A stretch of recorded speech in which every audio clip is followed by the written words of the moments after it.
Hi, this is Lori Zachary with LA Thrift Junkie, and sales are going down for many people.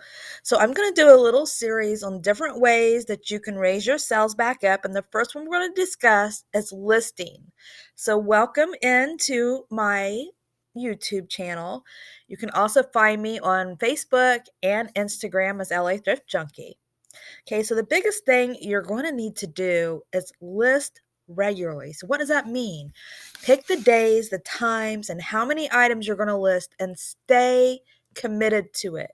If you veer off course, your sales are going to veer off course. So, let's talk about titles. If you are an expert at titles, fantastic. If you're not, here's a simple template to follow. Use brand, category, color, style, name if it's available, gender, size, and then any keywords that you feel like makes this piece stand out. In your description, you're going to want to use your title again, but change it around so it does not read as spam or stuffing. So, as, say, for example, Google is searching for these keywords, if they see these keywords repeated exactly, then they're going to think that it's spam and you're not going to be seen by customers. Okay, so the description, you're going to want to tell whether it's a long or short sleeve, what kind of neckline it has, how it closes, is it a pullover, what's the material content, is it dry clean only, is it vintage, what kind of theme is it, and use keywords that describe it like there is no photo available. This was going to help different customers find this listing. Well, I have a black top that might be business casual. It also may be goth, right? So using those keywords are helpful. You guys never, ever keyword spam. Do not don't use words that does not have anything to do with your listing, like a copy and paste just to shortcut the process. It is aggravating for shoppers and it is against the rules. Keyword stuffing is where you use the same word many times. So I never try to use the same word more than 2 times. Disclose everything. Be sure to add all flaws to your description. So if you get a return, you're covered. And for me, when I get a return, which is not very often, I see a large decrease in sales and activity on my platforms if it's approved. So having every single flaw in there is necessary. So here's a title sample.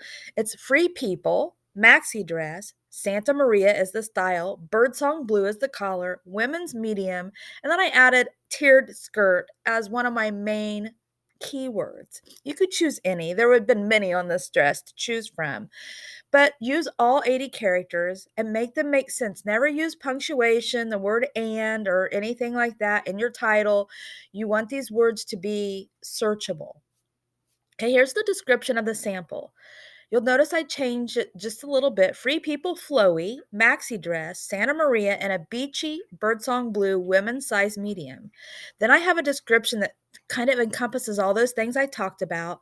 And for me, I add the measurements into my listings. I feel that's easier than answering questions, even though I still get the question once in a while. Okay, so that's not necessary, but it does raise your listings up if the measurements are in the listings. So that's why I do it, for ease and for the fact that it just helps the customer out, right? So you'll notice in my description, I have a lot of different things in it. But there's two ways of adding keywords. One is relationship sales, and the other is bullet points. And for me, I bounce between the two, but I find for my keywords, I use bullet points because I don't want to spend so much time figuring out how those words can flow nicely. So, relationship sales would be like whether you live in a beachy lifestyle or just want to escape to a romantic getaway, this dress is perfect for multiple occasions, such as date night to a summer outdoor wedding. Right? So this is telling them it's a summertime. It's telling them it's good for date night. It's romantic. It's beachy. So that's all kind of, encompassing that in one paragraph without it sounding like this. So this is what I normally use at the bottom, and I don't go overboard. You guys don't go overboard. Just choose the best ones. So I put style ideas. I don't use the word keywords, and you notice I don't use punctuation, which we'll get to. Wedding guest, vacation, travel, party, date night, spring, summer, boho, cottage core, colorful. Anybody searching those keywords are more likely to find my listing than others. Okay, so here we go. Using or not using punctuation. This is your decision. I guess it depends on who you want to appeal to the most. Do you want to appeal to Google, which is a search engine, or do you want to appeal more to your customer?